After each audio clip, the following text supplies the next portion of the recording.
Wednesday afternoon to you, 4 o'clock time for Sports4CLE. Thanks for joining us. Hope you're having a good afternoon. NFL Commissioner Roger Goodell down in the southern part of the state earlier this week talked to officials from Ohio relative to the Browns' new stadium in Brook Park.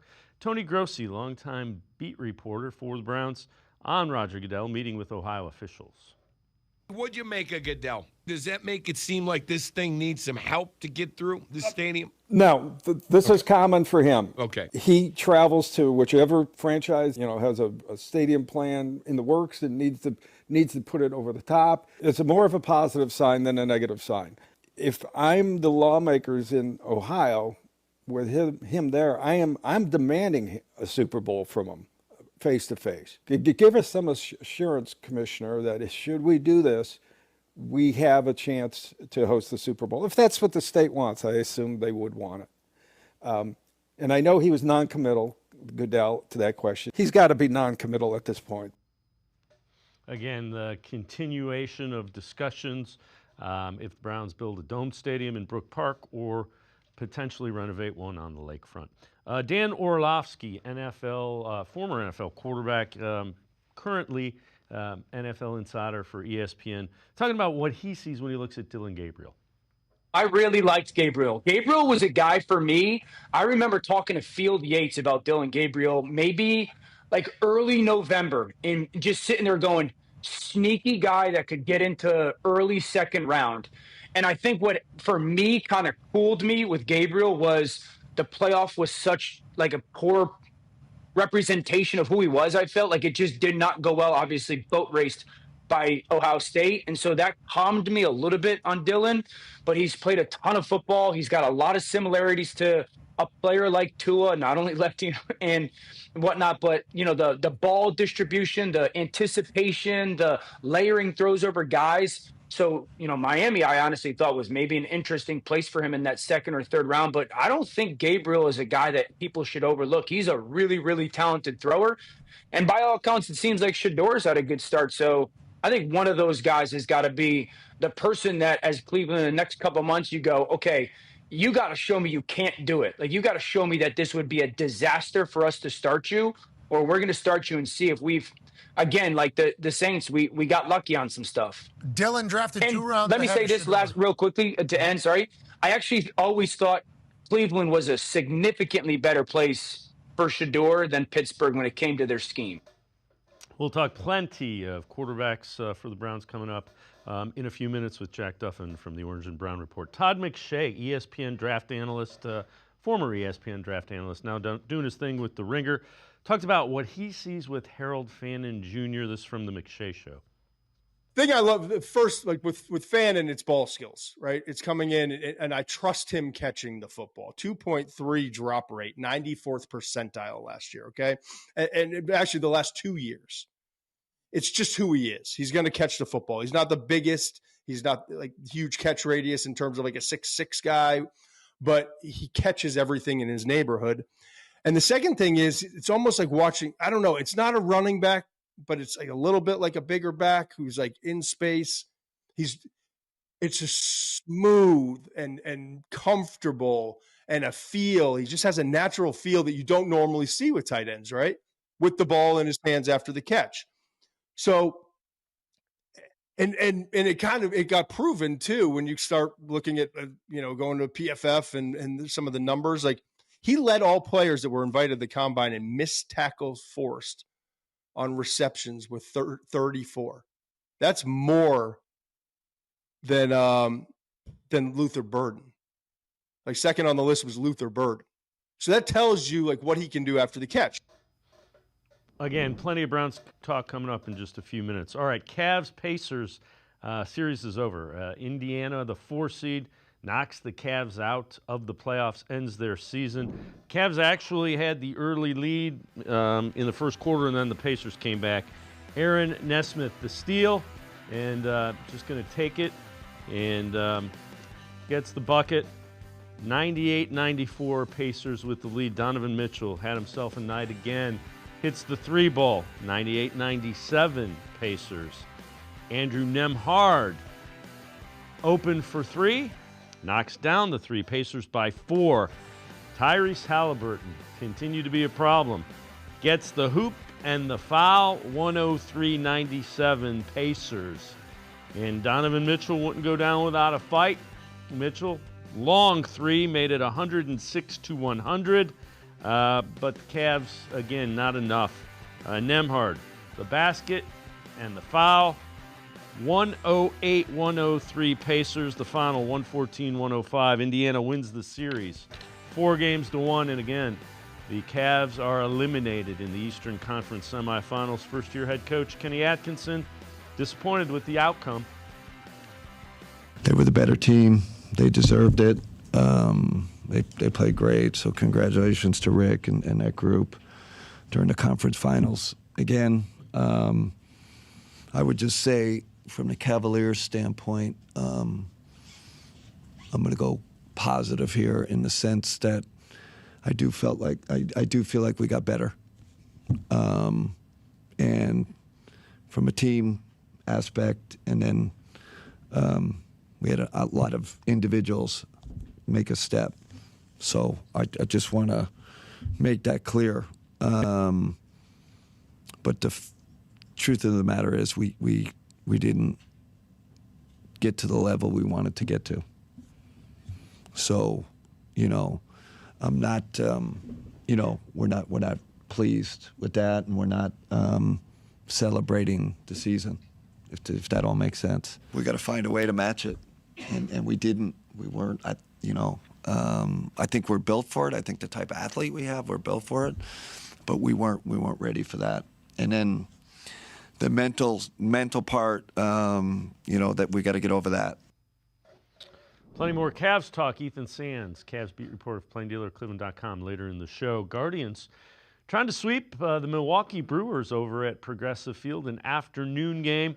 And it was Jake Bauers, former Guardian, Indian, getting the Brewers on the board with an RBI double, 1-0 Brewers. That was in the second inning.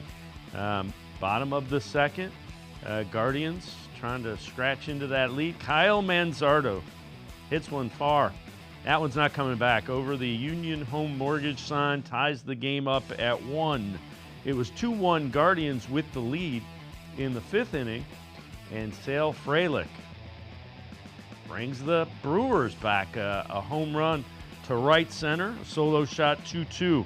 In the sixth inning, this guy was problems all game long. Rhys Hoskins, RBI double to left, 3-2 Brewers. Still in the sixth, and the Brewers still going.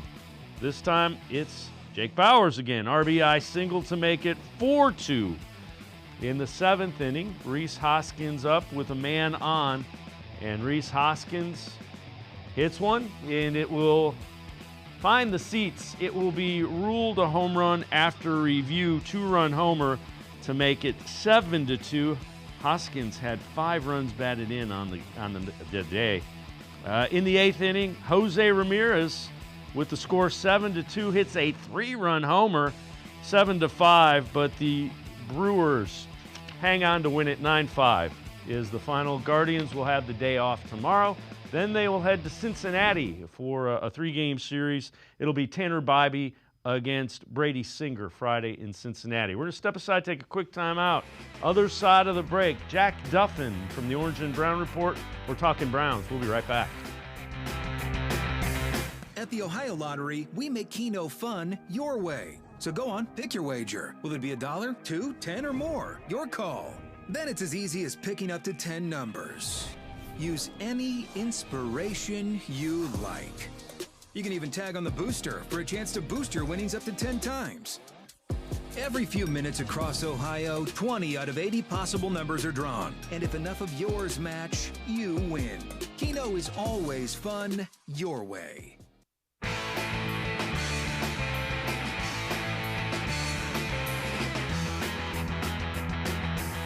We begin by talking Browns. Let's get to the voicemail of Truth and Reason. Hey, what's up, Dave? It's Taylor from Columbus. What do you think about the QB competition between Dillon Gabriel and Shedeur Sanders and the other 2 veterans? I do think Kenny Pickett is going to be traded because he will be outperformed by Joe Flacco, but I like the competition, and I hope that Shedeur and Dylan don't allow the media to infiltrate their relationship and cause any type of animosity. I think competition between two highly touted winning quarterbacks at the NCAA level is good for the team. We should see what we have in these guys and decide if this is something we want to move forward with them for next year or, for years to come. Thanks, man. Let me know what you think. As always, appreciate all of the voicemails. Let's welcome in Jack Duffin from the Orange and Brown Report. Jack, it's kind of interesting. We're never before under Kevin Stefanski have we dealt with a quarterback competition, if you will. And there's two levels to it. You got the two veterans and two rookies. No, it's a really good idea because if you don't have an answer, throw as many things at the wall and find out what you've got. Because if you put all your eggs in one basket of a third-round quarterback, a fifth-round quarterback, and you're like, hey, we've got one veteran and this, and we'll see if it works, teams wouldn't be shocked. If you had Joe Flacco, Shedeur Sanders, and Deshaun Watson, and you were like, oh, we're just going to see what happens, that would be fine. But this way, at least you've got competition to find out who the guy is. I think you've effectively got kind of two battles going on. One is for week one, which is most likely to be Kenny Pickett versus Joe Flacco. There's a chance some of the rookies could break in. I don't think they will. At the minute, I'd say Flacco's probably the favourite. Knows the scheme. We've seen him perform at a high level. I think there's a good chance Kenny Pickett's then traded. That could happen earlier because they could go, we're seeing more from Joe Flacco. Let's send Kenny Pickett someone like the Saints. He's already got that relationship with the head coach there because they were both in Philly last year. Just to give more practice time to the young players, because as soon as you've made that decision, make the move as quickly as possible. There's no point dragging it out probably until the end of the preseason. And then it might not be a battle for week one where you're looking Shedeur Sanders versus Dylan Gabriel. That's a battle that potentially rolls all the way through to maybe after the bye week if we get a post-London bye, where that's the time when they might say, hey, Shedeur, Dylan Gabriel, you've proved you're the guy. Now have a go and see what you've got. So I know you wrote an article for the Orange and Brown Report, kind of how to deal with Deshaun Watson and managing him and when he might leave. Take us through that. Yeah, so back in December, they made a change to Deshaun Watson's contract. And what that did was effectively add a contract year in 2027. It's a nonsense year and he's never going to play on that number. And we don't know the exact amount of days, but it'll either be the third or fifth day of the league year in 2027. If he's on the roster, then it will guarantee him like $200 million in a later year. So they're not going to pay him that. But what they're doing with that is they're allowing him, rather than just cutting him in a year's time, they're setting it up so they can cut him the year afterwards. And that will split the dead cap rather than all dropping in 2026, 2027. It allows them to put it into 2026, 2027, and 2028. And that way, it just allows them to put the best possible team out there the next 2 years. If he is healthy, that will mean he will take up one of their 53 roster spots.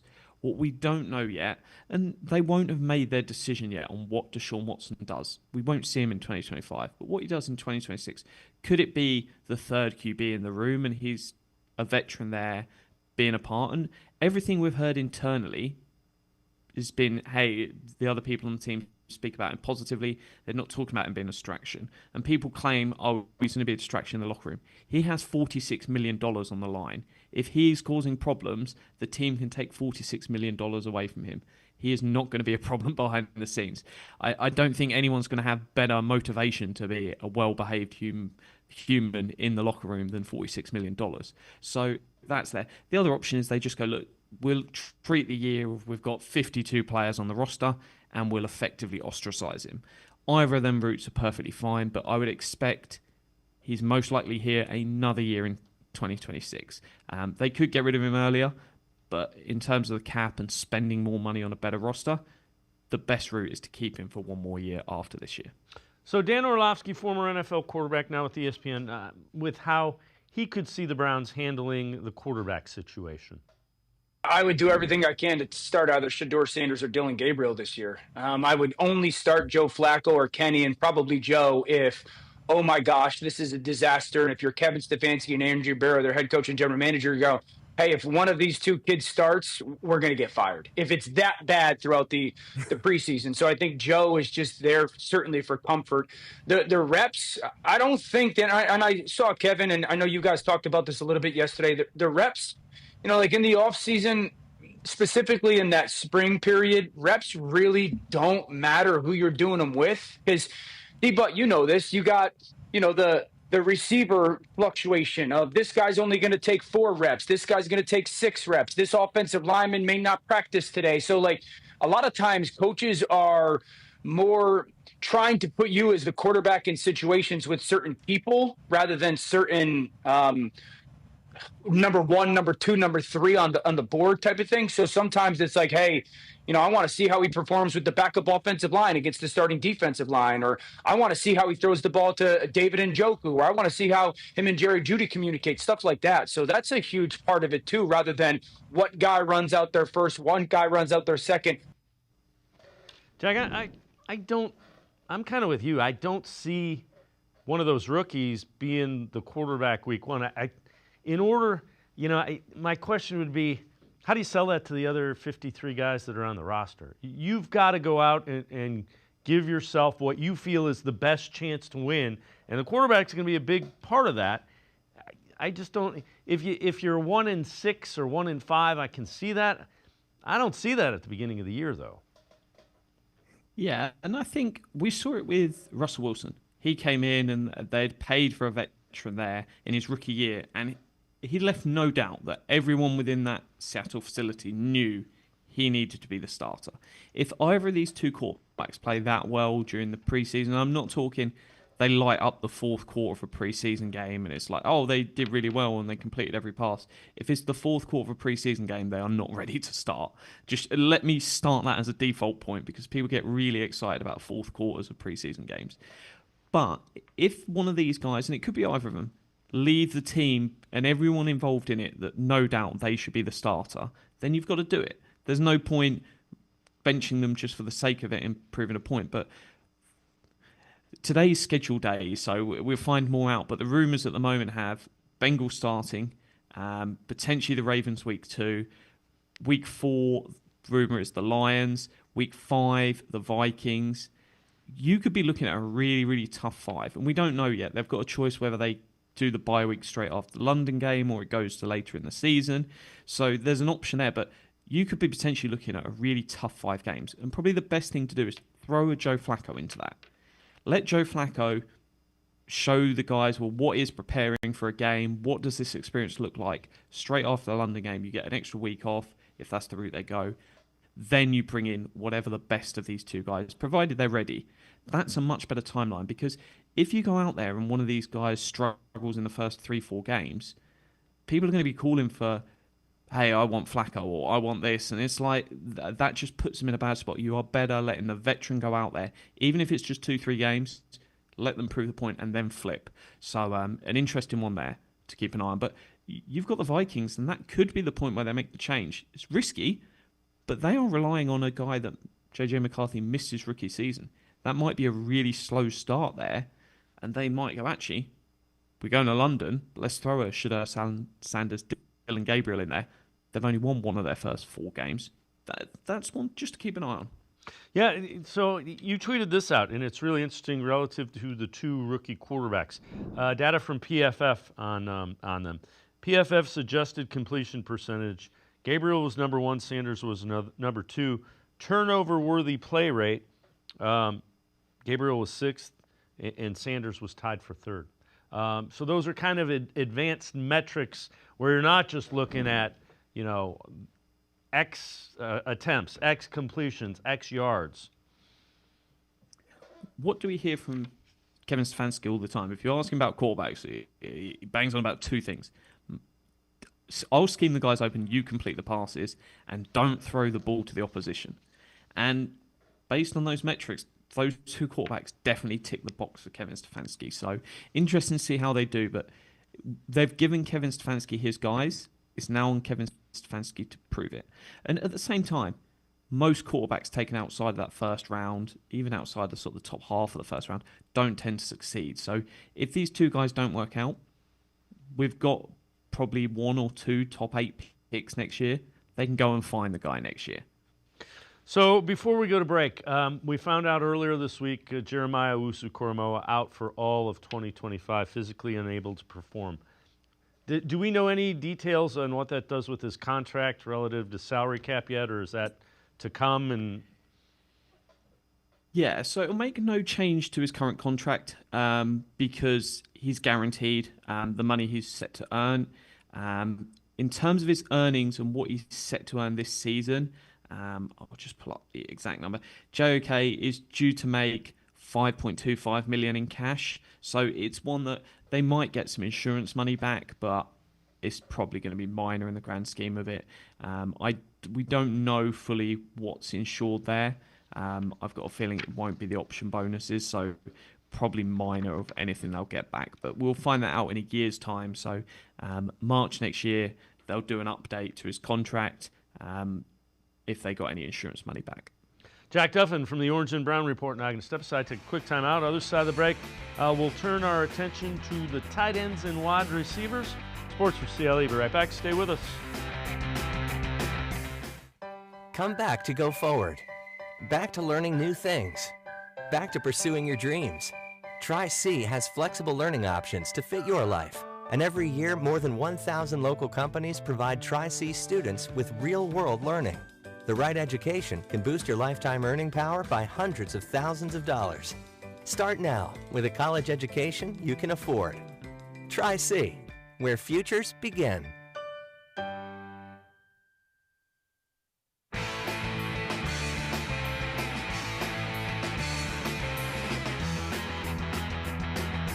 We continue talking Browns with Jack Duffin from the Orange and Brown Report. Steve Smith Sr., former NFL wide receiver Greg Olsen, on what they have seen when they look at Harold Fannin Jr., Brown's new tight end.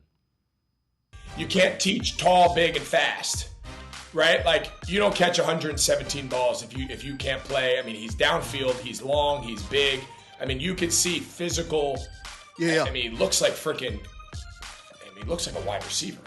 He needs to work on that route. What's he weigh? He needs to work on his right leg. That thing is dragging a little bit. Yeah, what's he weigh? He's not the prettiest runner from everybody I talk to.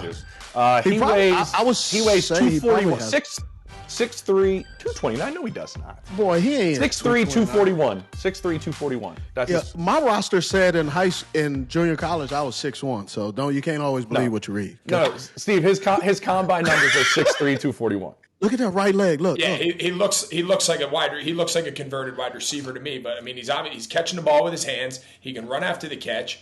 Yeah. Again, you don't catch 117 balls.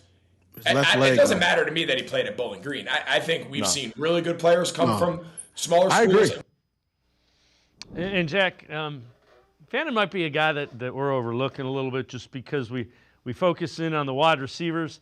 They're going to do a lot of 12 personnel, so 2 tight ends. He and Njoku. Those are going to be problems for defenses. Yeah, it's going to be really interesting because if you look at sort of what you expect from a rookie wide receiver taken in the 3rd round, a great return in that first year is about 30 catches and 400 yards. And ideally, you probably want more from that if he's going to be out there a lot and you're going to really embrace 2 tight end sets. So that's just going to be an interesting one to keep an eye on as this sort of off-season goes along and sort of where do we see him in the preseason, what's their kind of usage. And the big question is, do they see him long-term as a partner with Njoku, or is he the question mark of do we move on from Njoku? Because Njoku is going into the final year of his deal. Personally, I think June, July time, I could see an extension happening there, probably around similar numbers to what he's on, about $15.5 million a year. But that will tell us the clear message. If they go and extend Njoku, they're saying, hey, we really want to embrace the 2 tight ends if we want to bring Fanning along. And that they need to do more wide receiver because, for me, that's lacking. Yeah, and that's what we're going to get into right here. So this is, again, from PFF. Strongest and weakest position groups after free agency in the NFL draft. Wide receiver, strongest, Tampa Bay Buccaneers, weakest, Browns. Aside from Jerry Jeudy, who wrote an incredible volume of targets to a 74.9 PFF receiving grade, Browns are sorely lacking in proven receiving options. Deontay Johnson could offer some hope, but posted just a 65.3 PFF receiving grade for 3 different teams last year. And again, PFF isn't the be-all, end-all, but you look at it, and Jerry Jeudy did it last year. Cedric Tillman looked like he was going to be good. Then he got hurt. Then he didn't play. And Deontay Johnson was good for a couple years. There's just a lot of question marks in that receiving room. Yeah, the Cedric Tillman injury was gutting, really, because if he continues that for the rest of the season, we're sat here going, we feel really good at wide receiver, because if you get an 8-game sample size of what he did for sort of 2.5 weeks, you're like, we've got it. He is a X, and that is that box ticked for several years, hopefully. But you can't get that crazy on a small sample with the gunslinging legend Jameis Winston, because he elevates wide receivers. Wide receivers love playing with him because he puts the ball up and he gives them yards, he gives them stats. So it's one that I really want to see more, and part of me still thinks they've got to make a significant move here. Whether it's another wide receiver, whether it's a tight end and they really lean into the 2 tight end sets, I still think there's got to be something happens, because Tillman's got upside. I think Deontay Johnson's a fantastic person that if it all goes well, he's going to be a great wide receiver 3. But you can't bet on that as the outcome. And you've got to be ready. The vast majority of sets are going to have 3 wide receivers out there. So it's him or Jamari Thrash that is going to be playing a significant amount of time. I don't think either of them are up to it unless you get the best version of him. So I think you've got to be ready for something else. For me, Deontay Johnson is a fantastic 4 that could be a 3. And if Cedric Tillman gets hurt or doesn't deliver, or whoever else they bring in. But I think another move has to be coming for me to be satisfied with this room. Yeah, and, follow the money. So let's take a look at what teams are spending on wide receivers. Top wide receivers via salary. Bengals, not a surprise. You got Higgins and Chase that they redid. $55 million. Buccaneers are second at almost 48. Titans are third, 45.5. You see the Dolphins over 43, Commanders at 42. The Browns are the second, least amount of money spent on wide receiver, just $100,000 more than the Chargers. So the Browns $17.1 million, and the Chargers $17 million. And I know they've traded for some guys. They haven't invested draft capital in it. I think Cedric Tillman and Schwartz as third rounders are the highest wide receivers that they've drafted. Yeah, for me, it's been the biggest frustration of the whole time I've been a Browns fan, really. If you go, Corey Coleman has basically been it at wide receiver. Yes, they got Amari Cooper for a couple of years. I think Jarvis Landry was overpaid. I didn't like the OBJ trade at the time it went down. I felt they gave up too much. And it's one that you've got to invest in these players in the draft.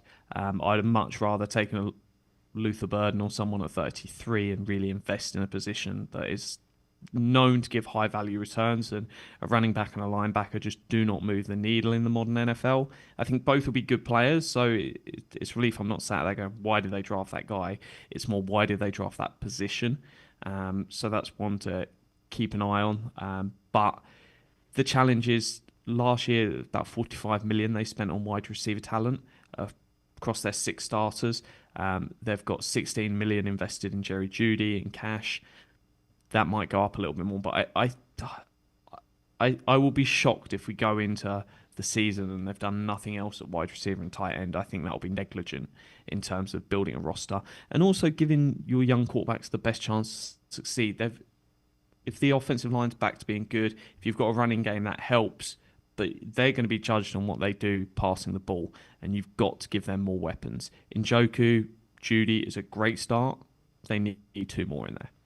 Jack Duffin and I are going to step aside, take a quick timeout. Other side of the break, we'll hear from Joe Thomas, his thoughts on the Browns' offensive line and what happened last year.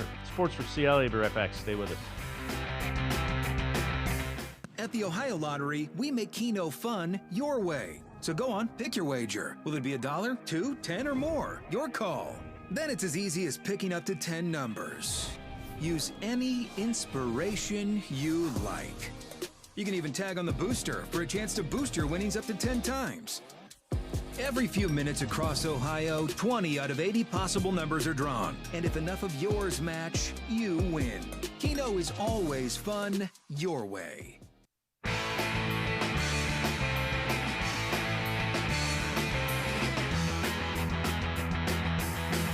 We continue talking Browns with Jack Duffin from the Orange and Brown Report. Hall of Fame offensive lineman for the Browns, Joe Thomas. Talking about the line's performance in 2024. Was it scheme change? Was it guys getting older? What happened with the decline in the offensive line? Well, I think some of it was scheme related, but a lot of times offensive line's performance is dependent upon the quarterback play, right? So if you got a quarterback that's where he's supposed to be, a la Tom Brady, Peyton Manning, Drew Brees, and they get rid of the ball on time, like your job becomes very easy and you can kind of predict where you need to make sure your rusher goes and where he doesn't go to be able to win that rep. If you got a guy who's holding on to the ball, who's running around, doesn't exactly know what his reads are, doesn't know what his spot is supposed to be in the pocket, it becomes very difficult because now you're playing into the defensive line's hands, right? Like their specialty is being athletic and being fast and having these ninja quick karate moves with their hands that they work on all off season. And so if you're playing into their hands and they're allowed to go wherever they want, and then you just have to stop them from going there, it becomes nearly impossible. And I think that was what was happening a lot last season. And that makes it really hard on the offensive line. And pretty quickly you go from being a pretty good player that feels like you're, all pro level to you look like crap. And you're just not getting the job done, right? And so an offensive line really is 5 fingers that, are working together as a fist. And everybody's kind of taking care of the blind spot of their person next to him. And then the quarterback has to fit into that. And so when that fit is not right, just everybody looks poor. And Jack, there's a lot of questions. Did the line get old? Were they banged up? The answer is yes to everything. It just needs to be better all around. Yeah, without a doubt. And it's one that a lot of the advanced metrics over the sort of last 10 years have pointed to sacks being a QB stat. Lots of focus goes on to the offensive line, but sacks are more driven by the way the quarterback plays than anything else. If the ball's getting out quick enough and they're processing the game, they're not sacks. If you're holding on to it over 3 seconds, you're probably getting sacked. And that's just the fact that there is so much edge talent, defensive tackle talent that is getting to you as the quarterback. It's interesting, though, if you split offensive line play in two between the run game and the pass game last year, you get some really interesting results. The pass game performed really well in terms of pass blocking. Especially, you look at Bitonio, Pocic, and Conklin did really well. White Teller did not perform to the same level. And I'm focusing there on the time from Deshaun Watson departing all the way through to the end of the season, taking the snow game out because that was a bit wild. But Bitonio was one of the best pass blocking guards in the league. Conklin played really well. Pocic had a fantastic season from then to the end of the year. White Teller struggled. But then if you look at the run blocking, it was a disaster. That's the biggest area that they will fix, and that's, for me, is more scheme-driven. So I'm really good. I feel confident. Bitonio's going to be back. Pocic is going to perform. Conklin's going to perform. White Teller will hopefully bounce back after a poor year because he actually played really well in 2023. It was one of his better years for consistency across the year.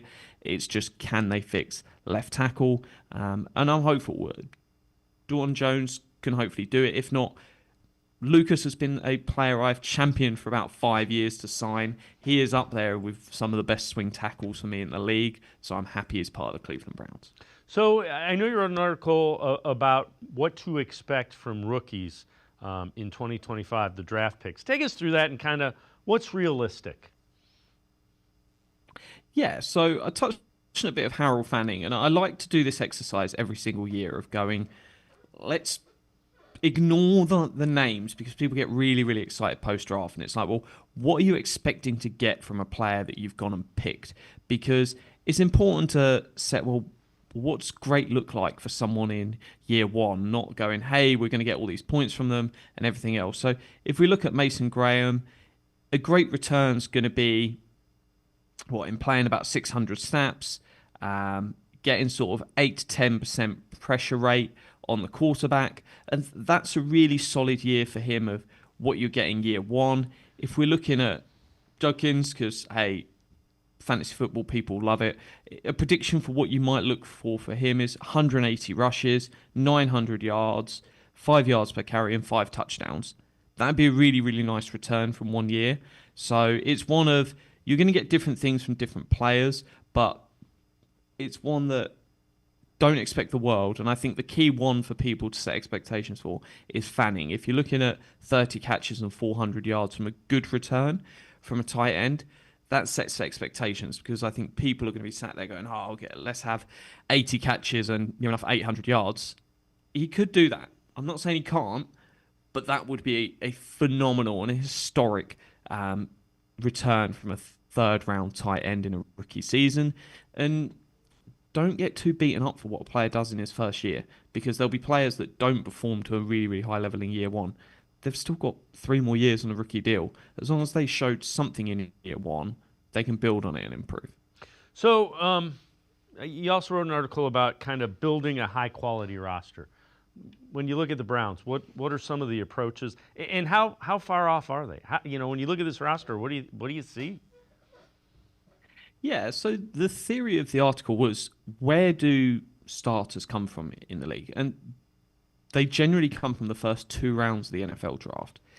And one of the biggest weaknesses for the Browns is they've not been able to consistently add young, high-end talent, because they've not really selected in the first 2 rounds. Very often, the Deshaun Watson is obviously a massive factor in that, whereas they got 3 picks in the first 2 rounds last year. They're set up again for 3 picks in the first 2 rounds next year. And that's something that I really, really hope they almost sit there as a front office and go, look, if you need to use the picks, trade up to get your quarterback, different argument, do it. Because if you don't have a quarterback, nothing else really matters. But if you can, who knows, if Dillon Gabriel or Shedeur Sanders becomes the answer at quarterback, work to consistently set yourself up for at least 3 picks in the first 2 rounds. And the reason for that is, over an 8-year period where you're getting them for their rookie season, say you're extending all of those players, you won't extend all of them, but the vast majority, that is 24 players over an 8-year window. And if you're sat there going, hey, we're hopefully adding 24 starting level players every 8 years, and that's just the picks in the first 2 rounds, we've got everything we do in the other 5 rounds, anything we do in free agency, anything we do in the trade market on top of that, that sets you up at a really, really strong position. So I'm hoping they use that trade down from the second pick to set in motion something that is every year going to keep adding talent. But they pretty much can get there. For me, there's 5 sort of really premium positions. Quarterback, which we don't know, have they answered it? Left tackle is meant to be a great tackle draft next year, so fingers crossed in the first 2 rounds they can find that left tackle. Wide receiver, they always need to add more wide receivers. You need 3 great ones. We've got 1, and fingers crossed in a year's time we can talk about Tillman joining that as a second one. Corner, they've got Denzel Ward. They need to add more. Either one of the 2 younger guys on their final year of deal step up and join that, or they move on.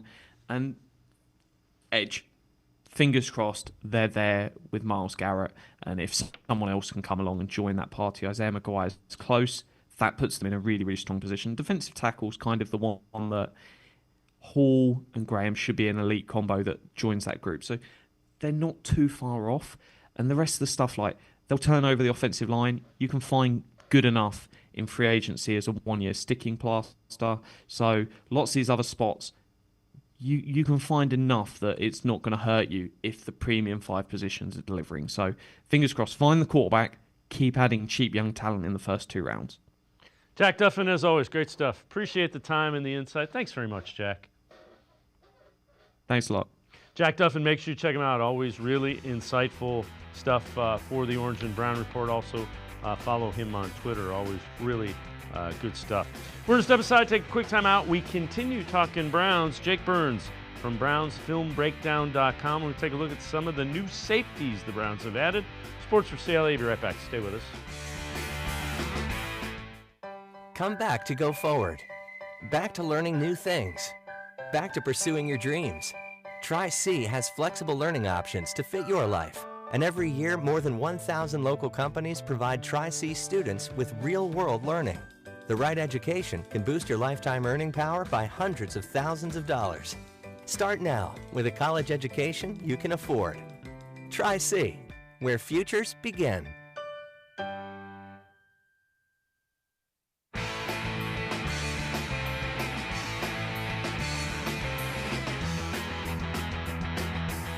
We continue talking Browns here on Sports4CLE. Let's welcome in Jake Burns, BrownsFilmBreakdown.com. Jake, a couple of new safeties you've done film breakdowns on. Let's start with Damontae Kazee, what you see from Kazee. Played a couple of years with the Steelers. Yeah, so he came out of San Diego State originally and had a 4-year run with the Falcons, and was a good single high free safety for them. Goes to Dallas for a year, and then last 3 with Pittsburgh, where he was sort of their third safety. They had Minka Fitzpatrick and Terrell Edmonds, a couple guys that they one traded for and one drafted really highly, and Edmonds a first-round pick for them. And like I said, they gave Miami a first-round pick for Minka. So he was their third safety, would play injury situations, would play in those sort of 3 safety looks and dime and various DB packages. But he's a center fielder type, as you can see, a lot of the run fit stuff. He does a really nice job over the course of his snaps in Pittsburgh, about 1,200 of them, of coming downhill on runs where, backs such as Nick Chubb you just saw earlier, now Derrick Henry here with both Tennessee in 2023 and 2024 here with Baltimore.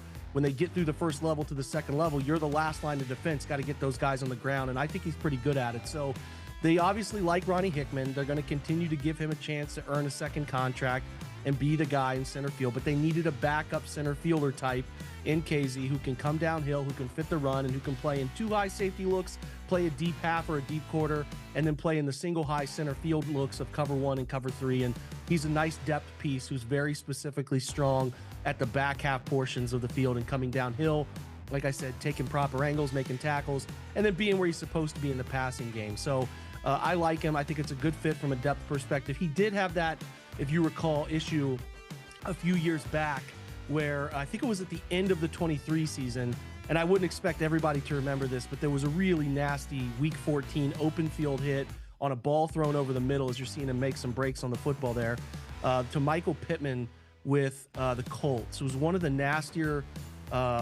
collisions that got a guy thrown out for helmet to helmet, and it cost him. He was suspended. He was suspended 3 games at the end of that season and the playoffs because that hit was one of the more grotesque hits that you'll see, because Pittman was diving for the ball, and I'm not even sure that it was a really nefarious play, but it was really unsafe. And I think that put him publicly on a bad path in terms of like the type of player he is. And then obviously I don't think things worked out that last year in Pittsburgh. But when you think about swapping him out for Juan Thornhill in that single high deep safety role, there's really not that much of a difference here at all. And I actually think you might get a better piece of production out of him as a veteran piece back there. So like I said, he'll compete with Ronnie Hickman. Those will be the 2 guys looking to get that opportunity back there. And I think it's a nice fail-safe with a guy who's proven to be effective enough back there. He's 31, it's older, but obviously good experience in the league, and obviously we'll know a little bit about how Jim Schwartz expects that position to be played.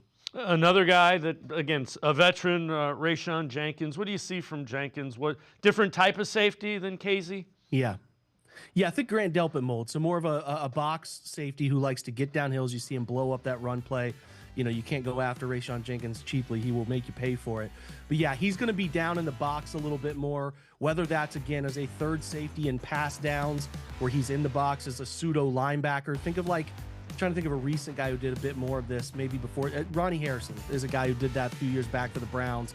A bigger body, a more physical player who can get into the slot, as you see here, and come into the run fit, or he can get, like I said, into the box as more of a traditional linebacker or rush off the edge. Think of him as, again, like a modern safety linebacker hybrid. Now, he can play in the deep portions of the field. He's got experience doing it. He broke in. He came out of Miami, Florida in 17, ironically the same draft year as Kazee. So he came into the league at the same time. They're kind of both about the same age.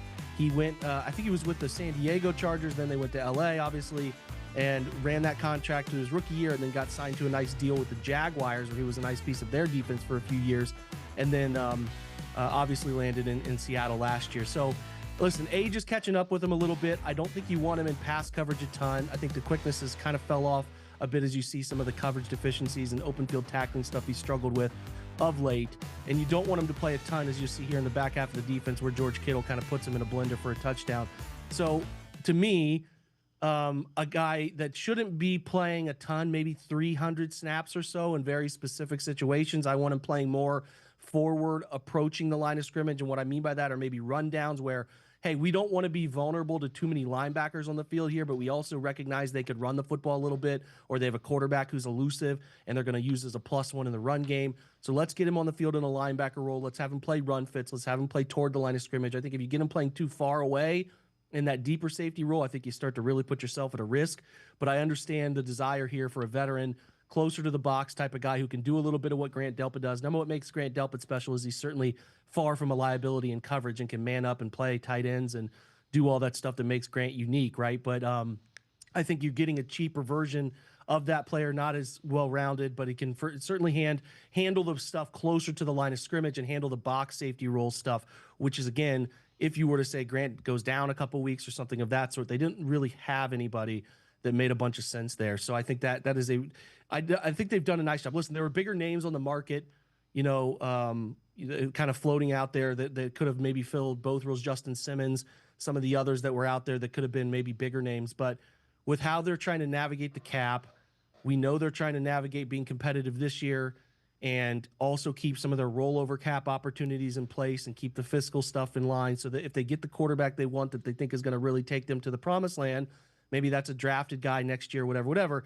They want to keep those options open. So they're not going to go spend big money on a one-year rental, bigger name safety when they can sort of go this cheap veteran route and be able to handle like very specific role player situation stuff. So I get the signings, and I think for the need and what both guys do, they make a lot of sense. And I give Andrew Berry some credit for lifting the floor of that room that was looking really thin for a while. Another room that they addressed after the draft, not in the draft, wide receiver room. Deontay Johnson, what are your thoughts there? That's a guy that has had a lot of problems lately, bouncing from team to team to team to team. Yeah, listen, good player. I kind of got to be careful with this. He had a really good run in the league. I mean, he broke in as a third rounder out of Toledo and established himself in Pittsburgh as a very good football player right away. He came into the league older, and this is a little bit of the cautionary tale of like, hey, we got a guy who came into the league at 24 and he was really good, and you get a 4-year rookie contract, but that second contract comes at 28. And when you give second contracts at 27, 28, you start to approach 30 and you start to maybe lose a bit of that athleticism that made you unique at 24.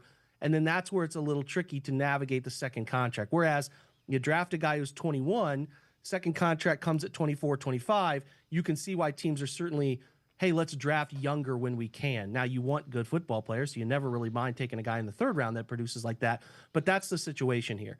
Fell out of favor in Pittsburgh where they drafted George Pickens. He lost a little bit of that solo X-receiver volume-based stuff that he really liked, but was still pretty good in 2023. Put up good numbers, good production.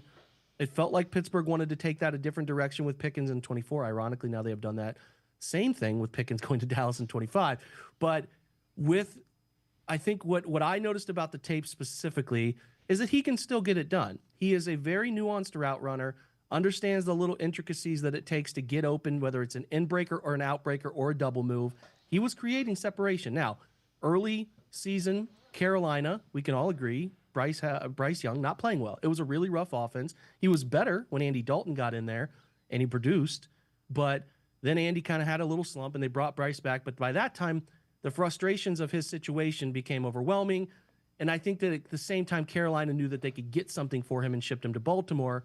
Where he went to Baltimore, hard to be traded and absorb a new offense, especially one like Baltimore's midseason. He was struggling with that, wasn't getting on the field. It led to a fallout, as we know. I don't know any of the more details behind that, but it led to a fallout that was bad. And then he obviously gets released and picked up late in the year by the Texans, who played him a little bit, but not much. But listen, anytime a guy has 3 teams in a season, your eyebrows are up like, okay, this guy's NFL career is probably over. But the Browns made a low-risk signing. Nothing's really guaranteed here. He can separate and run routes as well as Jerry Jeudy, tell you that. So he can do it. It's just a matter of if the opportunity appeases him and if his attitude is fit to a guy who's now kind of hanging on to the league by a thread. as opposed to a guy who got a second contract and thinks that I should be leading a wide receiver room. You know what I mean? So it's an attitude frame of reference thing for Deontay. I understand the swing, given that there's no liability here, that if they don't like him in any point, really, OTAs, training camp, mini camp, whatever's coming in the next 2 months, they can cut bait. So I understand it. He certainly raises the talent in the room, and you have to keep your fingers crossed that they can find a way to get, you know, Dave, if you tell me, hey, 60 catches, 700 yards, recreating Elijah Moore for very cheap, yeah, I see the pathway there. So I do think, again, given that his attitude is correct and everything kind of works itself out there, he can play well enough to play in the NFL and be a third wide receiver or even a second wide receiver should an injury situation arise or something of the sort, because they still want to develop, you know, Jerry and Cedric and all of that. But I don't mind the swing and I don't mind the depth add there. So I understand the caveats that come with it. You got to hope that they have solved some of the attitude stuff here and figured out a way to keep him in line. And like I said, if that doesn't happen, the you know, penalty to move on from a player in this regard is very minimal. Jake, as always, great stuff. Tell us about brownsfilmbreakdown.com before I let you go, where people can find you and what you do. Yeah, man, just a daily podcast, daily film breakdowns, daily newsletters. If you're a diehard Cleveland Browns fan who wants to think about the Browns and understand them at a deeper level and have daily conversations with a great community of people who also are unhealthily obsessed with this football team, brownsfilmbreakdown.com is a great place to do that. So we're very proud of what we're doing and welcome anybody who is, you know, deeply passionate about the Cleveland Browns. Jake, as always, appreciate the time. Great stuff. Jake Burns, check him out, brownsfilmbreakdown.com. Always really good and insightful coverage with his film breakdowns. We're going to step aside, take a quick time out. Ethan Sands, Cavs beat reporter from the Plain Dealer, cleveland.com, straight ahead. Stay with us on Sports4CLE. The Ohio Lottery Partners in Education program is dedicated to recognizing exceptional students, teachers, and schools throughout Ohio. Scan the QR code on screen to nominate students and teachers as Academic All-Stars and Teachers of the Month. They must be currently enrolled or teach in grades K through 12. Is your K through 12 school developing students' literacy skills to achieve success in reading? If so, you can nominate your school for the School of the Year. Students can win $100, teachers can win $500, and schools can win $2,500. Scan the QR code, fill out the forms, and nominate deserving students, teachers, and schools today. The Ohio Lottery Partners in Education program takes pride in honoring exceptional students, teachers, and schools across Ohio. Submit your nomination today. It's fun, fast, and free.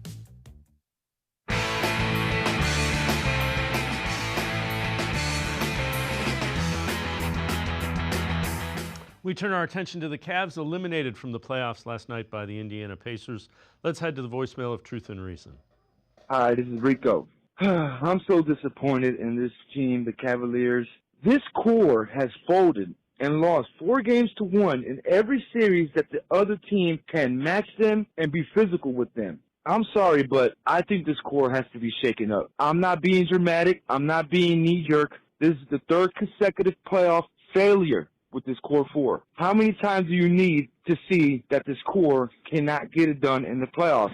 I'm looking to trade Garland and Allen. Both of them, the lights are too bright. They are not playoff risers. Losing 4-1 all three home games is cause for concern. We changed the coach, yet the results stay the same. So it's the players.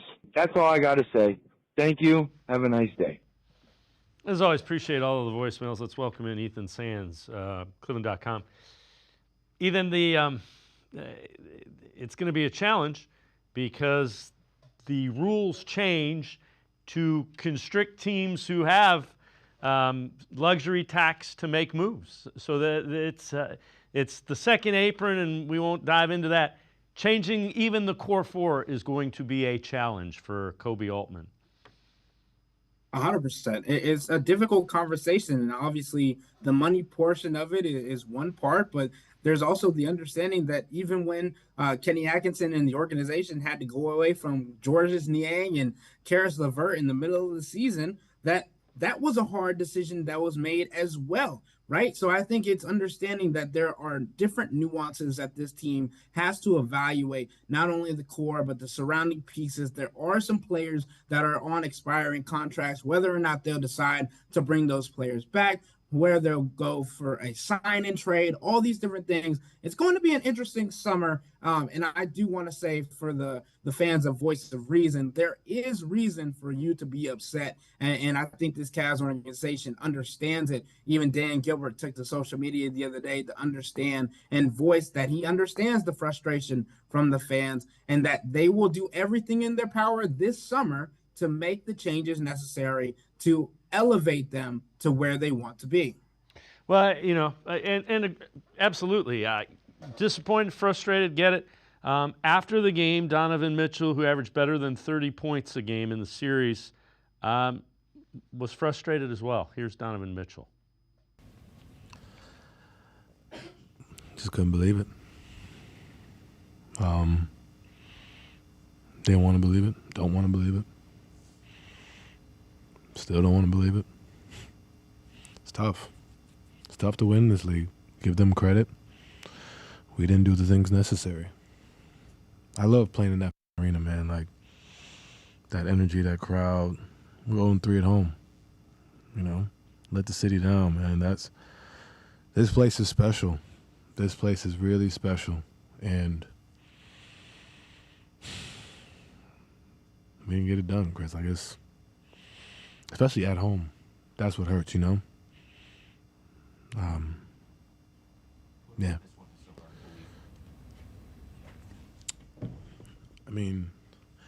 Just feel like for us, we had a lot of positives, but I told you during the year we're going to be judged off this. There's going to be a lot of talk. That's what comes with it. And we didn't capitalize. So now we got to use this as motivation.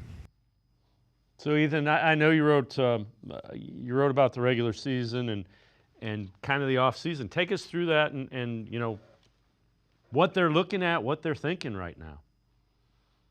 I think it's important to be rational, right? And understand that this team did take a step forward.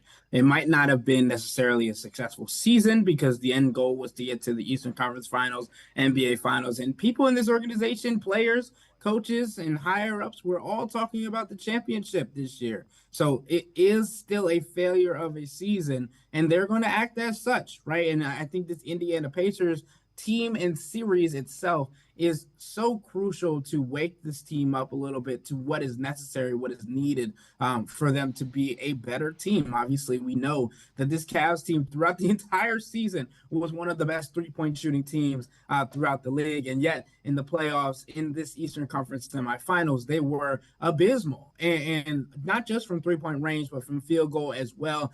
Jared Allen, Evan Mobley were great in some of these contests. And then in Game 5 and Game 4 for Jared Allen, he just disappeared. And I think there's reason to be suspicious of how this core could be shaken up because of the past failures. But I also think it's to Donovan Mitchell's point, losing at home is what makes it sting a little bit more for this team. It makes it sting a little bit more for this franchise because they were so good at home throughout the regular season. I believe, and my stats are correct, they were 36-5 against every team outside of the Indiana Pacers, including the playoffs and the regular season at home. They were 0-5 against the Pacers this season, including the playoffs, which we just saw wrap up in Game 5. So I think this one hits a little bit harder, and it's still raw. It's still fresh emotions. And there's a lot of different things to be discussed. And Max Strus and Kenny Atkinson and Donovan Mitchell mentioned toughness, mentioned mental toughness as two of the biggest things that they need to work on and fix going into the offseason. It's not just the physical work that needs to be done. It's a mental change as well for this team to take the next step. All right, before I let you go, so Donovan Mitchell met with the media. That was last night. This is today, end of season. He admitted that he had not slept, went home and watched the game twice, and again reiterated he realizes this team will be judged by how they do in the playoffs. It's just what it is. Like, this is a blessing to be able to play this game, but you gotta take what comes with it. It was a blessing to take care of my family, but you gotta be prepared for what comes with it. I've been saying it to you all year.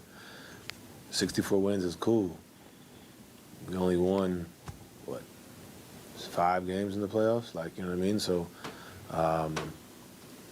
we deserve it. We deserve it. We didn't hold up our end, so it's up to us to figure it out and, go from there. And it's really interesting, Ethan. He's taking accountability, and that's a guy that left everything in the series.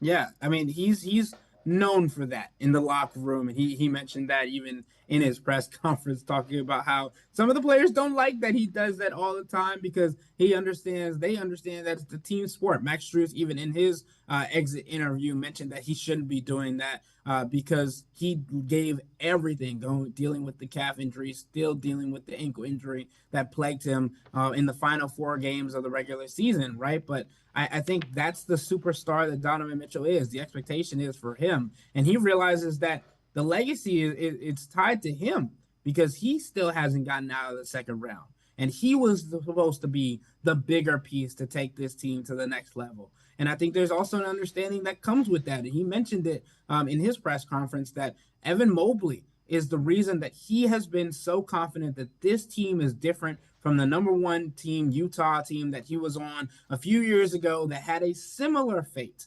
And I think Evan Mobley to this time next year will have to be at equal playing field with Donovan Mitchell of being able to be aggressive, being able to take it up on the offensive end. And we just didn't see that in this playoffs again. In this entire playoffs, in the 8 games that he played, Evan Mobley did not take more than 13 shot attempts in a singular contest.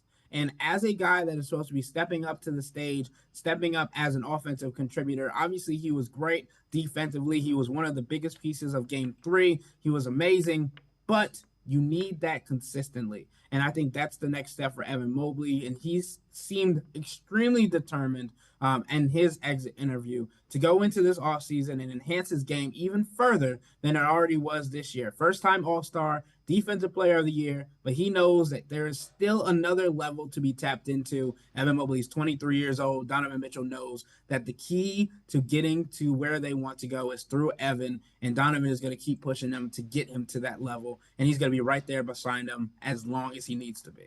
Ethan Sands, Cavs beat reporter, plain dealer, cleveland.com. Thanks so much for the time and the insight. As always, appreciate it, Ethan.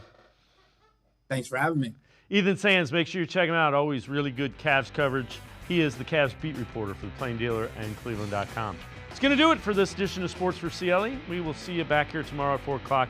Have a great night, everybody. See you tomorrow at 4 on Sports for CLE.